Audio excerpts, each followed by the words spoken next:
దాదాపు 4-5 రోజులుగా రాష్ట్ర వ్యాప్తంగా దేశవ్యాప్తంగా పెద్ద ఎత్తున చర్చ జరుగుతూ ఉంది. అసలు ఈ కంపెనీ ఏంటి, ఈ కంపెనీకి సంబంధించినటువంటి బ్యాక్గ్రౌండ్ ఏంటి, ఆర్థిక పరమైనటువంటి బలం ఏంటి, దీంట్లో ఉన్నటువంటి డైరెక్టర్స్ ఎవరు, అసలు ఈ సంస్థకు సంబంధించినటువంటి కార్యకలాపాలు ఏంటి, ఇవన్నీ కూడా పెద్ద ఎత్తున దేశవ్యాప్తంగా చర్చ జరుగుతూ ఉంది. వాళ్ళు ఏదో 5,728 కోట్ల రూపాయలు పెట్టుబడి పెడతామని చెప్పి ముందుకొచ్చారు. 5,728 కోట్ల రూపాయలు పెట్టుబడికి గాను మేము ఈ 56 ఎకరాలు ప్రభుత్వం కేటాయిస్తుంది అని చెప్పినటువంటి ప్రభుత్వం అసలు ఈ సంస్థ ఎప్పుడు స్థాపించబడింది? చంద్రబాబు నాయుడు గారు గత పాలనలాగే ఇది 4వ ముఖ్యమంత్రి. ఉమ్మడి రాష్ట్రంలో 2 సార్లు 19 సంవత్సరాల పాటు ముఖ్యమంత్రిగా పనిచేశారు. మళ్ళీ ఇప్పుడు 2వసారి ఈ రాష్ట్రానికి ముఖ్యమంత్రిగా పనిచేస్తూ ఉన్నారు. ఇది ఒక మోడస్ ఆపరెండిగా, అంటే షెల్ కంపెనీల సృష్టికర్తగా ఉన్నటువంటి చంద్రబాబు నాయుడు గారు ఇలా ఊరు పేరు లేనటువంటి కంపెనీలు తీసుకుని వచ్చి ప్రభుత్వానికి సంబంధించినటువంటి విలువైనటువంటి భూములు కట్టబెట్టి తద్వారా ఆయన లబ్ధి పొందుతున్నటువంటి విధానాన్ని ఇప్పటికీ కూడా ఆయన మారలేదనేటువంటి దానికి ఇది ఒక ఉదాహరణ. ఒక 4 రోజుల క్రితం రాష్ట్ర ఐటీ శాఖ మంత్రి గారిని ఒక జాతీయ సంస్థ జాతీయ మీడియా సంస్థ ఇంటర్వ్యూ చేస్తే ఆయన క్లియర్గా బహిరంగంగా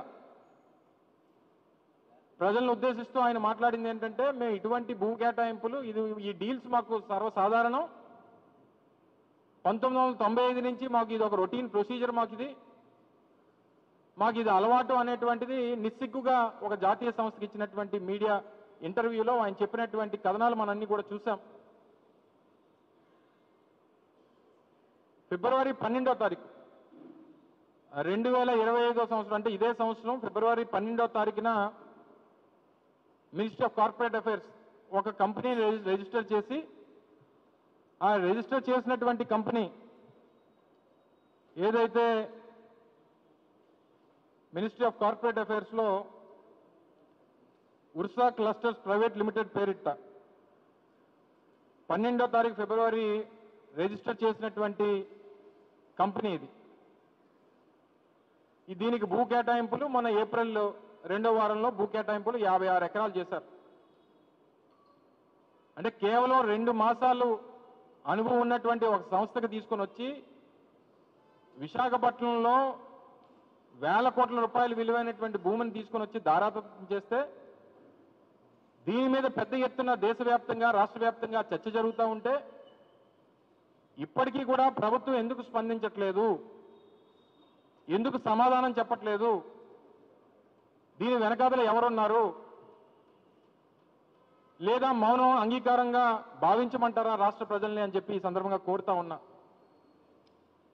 అంటే ఈరోజు ప్రతిపక్షంగా మేము చేసి చూపిస్తున్నటువంటి ఆధారాలు, అనేక మీడియా సంస్థలు చూపిస్తున్నటువంటి కథనాలు, ఇందులో మరి ముఖ్యంగా ప్రముఖంగా వైర్ అనేటువంటి సంస్థ ఒక మ్యాగజైన్, ఏదైతే డిజిటల్ మ్యాగజైన్ ఉందో, చాలా పెద్ద ఎత్తున దీని మీద కసరత్తు చేసి ఒక ఇన్వెస్టిగేటివ్ జర్నలిజం ఈ సంస్థకు సంబంధించినటువంటి చేసి పూర్తిగా ఆధారాలతో సహా అన్ని కూడా దేశం ముందు పెట్టింది.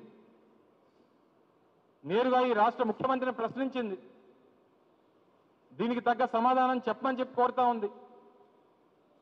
సరే, రాష్ట్రంలో మిగిలినటువంటి కొన్ని మీడియా ఛానల్స్, ఎల్లో మీడియా ఏదైతే ఉందో దీనికి వాళ్ళకి కనబడదు, వినబడదు. మిగిలినటువంటి ఛానల్స్ ఏమన్నా చూపిస్తే వీళ్ళు వైఎస్ఆర్ కాంగ్రెస్ పార్టీకి సంబంధించినటువంటి ఛానల్స్ అన్ని వాళ్ళ మీద ముద్ర వేస్తారు. మరి ఒక జాతీయ మ్యాగజైన్ అయినటువంటి వైర్ లాంటి ఒక అంతర్జాతీయ ఇది ఉన్నటువంటి సంస్థ, గుర్తింపు ఉన్నటువంటి సంస్థ, అటువంటి సంస్థ ఈరోజు ప్రత్యేకంగా దీని మీద కథనాలు నడుపుతూ ఉంటే ఎందుకు సమాధానాలు చెప్పలేనటువంటి పరిస్థితిలో ఉన్నారు? ప్రభుత్వం ఎందుకు స్పందించట్లేదు? సంబంధించినటువంటి శాఖ మంత్రి ఎందుకు స్పందించట్లేదు? సంబంధించినటువంటి అధికారులు ఎందుకు స్పందించట్లేదు? అంటే విశాఖపట్నంలో ఉన్నటువంటి భూములు ఏ రకంగానైనా దోచేసుకుందాం, ఎవరో అడిగేవాడు ఉన్నాడు, ఎవరికి సమాధానం చెప్పాల్సినటువంటి అవసరం లేదని చెప్పి ఏదైనా ఒక విధానాన్ని తీసుకున్నారా? అంటే టాటా టీసీఎస్కి 99 పైసలకి ఎకరం చెప్పిన వారు కేటాయించారు. ఈ ముసుగులో ఈ 56 ఎకరాలు కొట్టేద్దాం అనేటువంటి ప్రయత్నం ఈరోజు తేటతెల్లం అయిపోయింది. ప్రజలందరి ముందు కనబడతా ఉంది. గతంలో అనేక సంస్థలకి ఐఎంజీ భారత అనేటువంటి ఒక సంస్థకి అప్పుడు కూడా చంద్రబాబు నాయుడు గారు ముఖ్యమంత్రిగా బిల్లిరావు అనేటువంటి వ్యక్తి మీ అందరికీ తెలుసు. ఇలాగే ఊరు పేరు లేనటువంటి సంస్థ తీసుకొచ్చి 400 ఎకరాలు కేటాయించాలనేటువంటి ప్రయత్నం చేసి ఆ రోజు పెద్ద ఎత్తున పోరాటాలు జరిగితే తర్వాత దాన్ని క్యాన్సిల్ చేసేటువంటి పరిస్థితి వచ్చింది. అంటే ఇటువంటి షెల్ కంపెనీల్ని ఫ్లోట్ చేసి ప్రభుత్వం ద్వారా భూములు కేటాయింపు చేసుకొని తద్వారా కిక్ బ్యాక్స్ అందుకొని ఈ రకమైనటువంటి అవినీతికి పాల్పడేటువంటి పరిస్థితులు ఈరోజు రాష్ట్రంలో కనబడతా ఉన్నాయి. ప్రభుత్వం దీని మీద సమాధానం చెప్పాలి, స్పందించాలి, ప్రజలకు ఉన్నటువంటి అనుమానాలను నివృత్తి చేయాలి. ఇందులో అడ్డంగా దొరికిపోయినటువంటి తెలుగుదేశం పార్టీ, వారితో పాటు ఉన్నటువంటి కూటమి పార్టీలు వారితో జతకట్టాయా, లేకపోతే వాటాలు పంచుకున్నాయా, లేకపోతే తెలిసినా తెలియనట్టు ఊరుకున్నాయా, వీటన్నిటి మీద సమాధానం చెప్పాలని చెప్పి ఈరోజు వైఎస్ఆర్ కాంగ్రెస్ పార్టీ డిమాండ్ చేస్తూ ఉంది. కేవలం రెగ్యులేటరీ పర్మిషన్స్ కోసం ఏదో హైదరాబాద్లో ఒక అపార్ట్మెంట్ని అద్దెకి తీసుకొని లేదా వారికి సంబంధించినటువంటి చుట్టాలు వాళ్ళ రిలేషన్స్ ఎవరైతే ఉన్నారో వారి ఇల్లుని వారి అడ్రస్ కింద చూపించి శేర్లింగంపల్లిలో ఉన్నటువంటి ఒక అపార్ట్మెంట్లో ఈ ఆఫీస్ ద్వారా 5,000 కోట్ల రూపాయలు పెట్టుబడులు అంటున్నారు. ఇప్పటి వరకు పోనీ ఈ సంస్థ ఈ ఉర్సా క్లస్టర్స్ అనేటువంటి సంస్థకి ఇప్పటి వరకు ఏదన్నా ఎంప్లాయీస్ ఉన్నారా దీని మీద అంటే ఒక్క ఎంప్లాయీ కూడా లేడు. పోనీ దీన్ని స్థాపించినటువంటి ఇద్దరు డైరెక్టర్స్ ఎవరైతే ఉన్నారో ఇద్దరు కూడా ఎన్ఆర్ఐస్. ఆ ఇద్దరు ఎన్ఆర్ఐస్ కూడా వారి గతంలో ఇటువంటి ప్రాజెక్టులు చేసినటువంటి అనుభవం లేదు. డేటా సెంటర్ని ఎస్టాబ్లిష్ చేస్తామని చెప్పి ఏదైతే వారు ముందుకు వచ్చారో గతంలో వారు ఏదైనా 50 కోట్లు 100 కోట్లు ఒక 500 కోట్ల రూపాయలు ప్రాజెక్ట్ చేసినటువంటి అనుభవం ఉందంటే అది లేదు. మరి ఏ ప్రాతిపదికన వీళ్ళకి 56 ఎకరాలు ఒక డేటా సెంటర్ ఎస్టాబ్లిష్ చేస్తామని చెప్పి ముందుకు వస్తే ఏ ప్రాతిపదికన ప్రభుత్వం ఇచ్చిందో అనేటువంటి దానికి సమాధానం చెప్పాలి. ముఖ్యంగా ఒక ప్రొసీజర్, ఎందుకంటే గతంలో నేను కూడా ఇండస్ట్రీస్కి ఐటీకి మంత్రిగా పనిచేశా. రాష్ట్రంలో ప్రభుత్వం ఏదైనా భూములు కేటాయించేటువంటి క్రమంలో ఒక సంస్థ ఏదైనా ప్రభుత్వం దగ్గరికి వచ్చి ఒక ప్రపోజల్ పట్టుకొచ్చినప్పుడు ఆ ప్రపోజల్ని సంబంధించినటువంటి శాఖ అధికారులు, ఇండస్ట్రీస్ డిపార్ట్మెంట్ అయితే డైరెక్టర్ ఇండస్ట్రీస్, ప్రిన్సిపల్ సెక్రటరీ, లేదా మా ఏపీఐసికి ఉన్నటువంటి కమిషనరో లేకపోతే ఎండిఓ, ఏపీఐసి ఎండిఓ వీరందరూ కూడా దాని మీద వెట్టింగ్ చేసి ప్రపోజల్స్ అనేటువంటి పెడతారు. అలాగే ఐటీ డిపార్ట్మెంట్కి సంబంధించినటువంటి సెక్రటరీ, ఐటీ సెక్రటరీ కానీ